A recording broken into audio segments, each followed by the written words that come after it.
Après qu'un mystérieux virus sans nom ait tué tous les êtres humains, Philip Miller est le dernier homme sur Terre. Il vit seul, depuis un an et conduit à travers l'Amérique pour rechercher plus de personnes. Il se rend dans tous les États, faisant des annonces dans des villes vides et volant des artefacts et des peintures dans les musées. Après l'échec de la mission de recherche d'humains, Philip décide de retourner dans sa ville natale, Tucson, pourtant, en tant que dernière tentative pour trouver quelqu'un. Il écrit « Alive in Tucson » sur chaque panneau d'affichage qu'il peut trouver. À Tucson, il se rend dans son appartement miteux, et range tout le nécessaire avant de se diriger vers une communauté fermée dans la partie la plus somptueuse de la ville. Il choisit la plus grande maison et la déclare sa nouvelle maison. Il passe les jours suivants à décorer la maison, avec toutes les peintures célèbres, un tapis de la Maison Blanche, un crâne de dinosaure, des prix de l'Académie et de nombreux autres artefacts valant des milliards de dollars. Chaque jour avant d'aller dormir, Philip s'assure de s'excuser auprès de Dieu de s'être autant masturbé et souhaite voir le visage d'au moins une femme avant sa mort. Heureusement, il existe encore une pléthore de voitures qu'il peut utiliser pour se déplacer. Il se rend à l'épicerie en sous-vêtements et s'introduit par effraction avec une arme à feu. En seulement un an, il a complètement oublié la décence de base maintenant qu'il n'a personne à impressionner.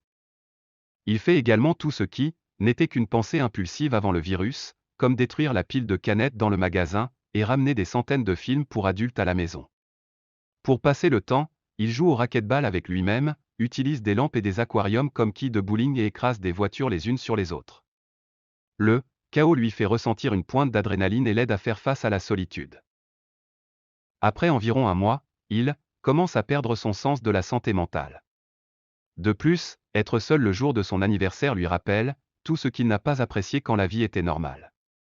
Sa mère, sa vie et les humains en général lui manquent. La scène revient quelques mois plus tard. Le grand manoir dans lequel vivait Philippe s'est transformé en dépotoir. Il est rempli de plastique et de canettes qu'il ne nettoie jamais car cela n'aura aucun sens de toute façon. Il ne s'est pas douché depuis des jours et a commencé à vivre comme un animal. La maison manque d'eau courante et les toilettes sont couvertes de bouteilles en plastique alors, à la place, Philippe fait un trou dans le tremplin et utilise la piscine comme toilette. Il remplit également une piscine pour enfants avec des margaritas et s'y baigne tout en y buvant. Puis, un jour, il se rend au bar et dessine des visages sur des boules, en leur attribuant un nom et une personnalité. Il leur parle comme s'ils étaient ses vrais amis juste pour se sentir comme s'il n'était pas seul. La nuit, il apporte un ballon nommé Gary dans un magasin de vêtements, et frappe sur un mannequin pour lequel il a le béguin. Lorsque son bras se brise, Philippe perd la raison, il décide qu'il ne veut plus vivre et se rend sur la colline voisine pour commettre l'impensable. Il souhaite adieu à tous ses amis de bal, promettant de se souvenir d'eux pour l'éternité. Ensuite, il monte dans sa voiture et se dirige vers la colline à toute vitesse. Soudain, il voit de la fumée s'élever au loin et arrête la voiture quelques secondes avant qu'elle ne s'écrase. Philippe n'en croit presque pas ses yeux. Il suit immédiatement la fumée et atteint une caravane qui est clairement habitée par une personne. Puis, il remarque quelque chose qu'il supplie de voir depuis un an. Quelqu'un a laissé sécher son soutien-gorge au soleil. Philippe le sent et est tellement bouleversé qu'il tombe inconscient. Quand il se réveille, il voit une belle fille qui le tient sur ses genoux.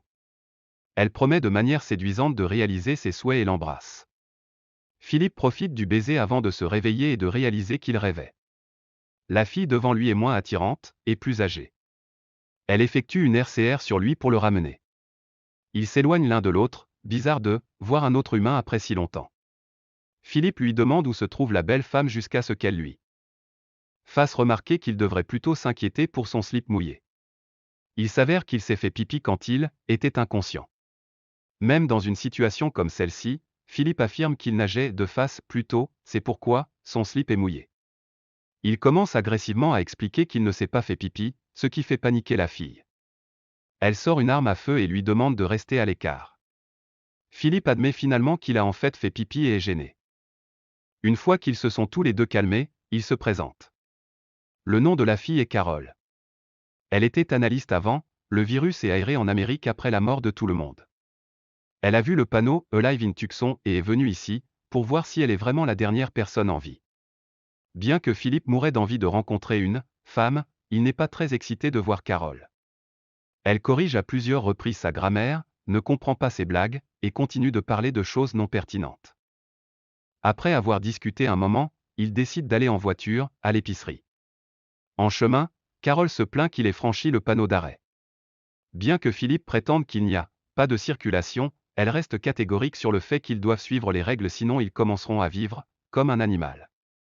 Pour qu'elle se sente mieux, il s'arrête à un panneau et regarde des deux côtés, confirmant que personne ne traverse la route. Son harcèlement ne s'arrête pas lorsqu'ils atteignent l'épicerie, et que Philippe se gare dans la zone réservée aux handicapés. Ils entament leur 5e dispute de la journée avec Philippe insistant sur le fait que la personne handicapée imaginaire a beaucoup d'espace pour garer sa voiture. Lorsque Carole le presse toujours de se garer ailleurs, il conduit le véhicule dans le magasin. Suite à cela, elle va faire le tour de sa maison et est dégoûtée par sa façon de vivre. Il a 2 piscines, l'une remplie d'excréments et l'autre d'ordures. Carole l'accuse également d'avoir volé les peintures même s'il prétend qu'elles n'appartiennent plus à personne. À la fin de la visite de la maison, Philippe lui demande de retourner à son camping. Le lendemain matin, il est réveillé par Carole en train de nettoyer sa maison.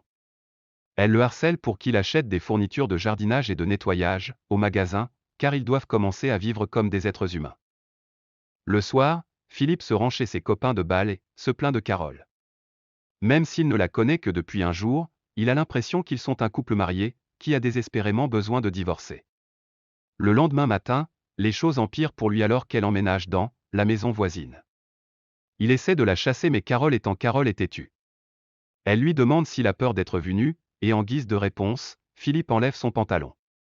Carole s'adresse enfin à l'éléphant dans la pièce et aborde le sujet de la reproduction. Elle pense qu'ils sont les élus qui ont reçu le devoir de repeupler à nouveau la Terre. Philippe dit qu'il ne coucherait pas avec elle même si elle était la dernière femme sur Terre, ce qui est vrai dans ce cas. Dans la scène suivante, il est dans ses toilettes extérieures lorsque Carole s'approche de lui. Elle veut qu'il trouve un moyen d'avoir de l'eau courante dans leur maison. De cette façon, ils peuvent faire pousser des tomates et d'autres fruits. Lorsqu'il refuse de l'aider, elle essaie de le soudoyer avec des tomates fraîches, mais il s'en fiche. Cependant, quand il fait noir, il fait irruption dans son jardin et mange tous ses légumes. Carole frappe à sa porte le lendemain matin et le trouve couvert de restes de tomates. Philippe affirme toujours qu'il n'est pas celui qui les a volés. Il remarque également que Carole s'est blessée à la jambe en essayant de transférer de l'eau vers sa maison à partir d'un trou d'homme. Quelques jours plus tard, elle renonce à essayer de vivre comme une humaine décente. Philippe la trouve en train de faire des toilettes extérieures dans une fontaine copiant les toilettes de sa piscine. Carole pense qu'ils ne sont peut-être pas les élus mais les oubliés qui n'ont aucun but dans la vie. Ils ne sont en aucun cas capables de créer une civilisation humaine entière, alors qu'ils ne peuvent même pas aménager des toilettes dans leur manoir d'1 million de dollars. Philippe, qui a l'habitude de voir Carole comme une personne optimiste, se sent mal pour elle. Par conséquent, il se rend au réservoir d'eau de la ville et organise un moyen d'arroser le jardin de Carole. Elle est enfin heureuse de voir un bon côté de lui et l'inviter à dîner. Le soir, Philippe savoure un repas bio après une longue période. Le sujet du sexe est abordé et Philippe dit qu'il est prêt à coucher avec elle maintenant. Cependant, à sa grande surprise, Carole ne veut pas faire l'amour avant le mariage. Au début, Philippe rit, pensant que c'est une blague, mais elle s'avère sérieuse. Même si l'idée est ridicule, il propose de la faire se sentir mieux. Enfin, ils décident de se marier le lendemain. Dans la scène suivante, ils sont à l'église en train de prononcer leurs vœux. Philippe pense que ce n'est pas nécessaire, mais accepte quand même l'acte. Lorsqu'ils sortent de l'église, ils sont accueillis par une foule d'invités. Philippe se rend compte qu'il a fait une erreur et crie. Puis, il se réveille sur son lit, reconnaissant que ce n'était qu'un rêve. Il doit même vérifier par la fenêtre pour s'assurer que la majeure partie du monde est toujours morte. Un peu plus tard, Carole vient chez lui, avec de la nourriture. Elle pense qu'il devrait élire le président des États-Unis en votant. C'est inutile mais, Philippe s'élit et devient président à l'unanimité. Ensuite, les deux dégustent des spaghettis et des boulettes de raisins secs, ce que Carole pense être une bonne alternative aux boulettes de viande. Après cela, le jour du mariage arrive enfin. Carole prépare les décorations et le gâteau tandis que Philippe est chargé de leur procurer des bagues. Cependant, au lieu d'obtenir les bagues, il organise une soirée entre célibataires pour ses copains de bal, mettant le feu à des choses aléatoires dans un parking. Il va même dire au revoir au mannequin, lui dire qu'elle restera toujours l'amour de sa vie. À la fin de la journée, il se rend à l'église où Carole a préparé un enregistrement qui officiera leur mariage. Après de brefs vœux, il est enfin temps d'échanger les alliances. C'est alors que Carole découvre qu'il ne les a pas reçus. Elle se rend compte qu'elle est la seule à faire des efforts et annule le mariage. Plus tard, Philippe frappe à sa porte, essayant de lui parler, mais elle ne répond pas. Par conséquent, il casse la porte d'entrée avec un marteau et entre dans la maison. À sa grande surprise, elle s'est en fait efforcée de le décorer. Elle leur a même préparé un gâteau, avec sa statue dessus. Philippe se sent mal à propos de ce qu'il a fait et s'excuse auprès d'elle. Il révèle, également qu'il n'aime pas vraiment sa personnalité ou la nourriture qu'elle cuisine, mais même ainsi, il est heureux qu'elle existe car, sans elle, il ne serait pas en vie en ce moment. Cela étant dit, Philippe l'amène à faire quelque chose de spécial.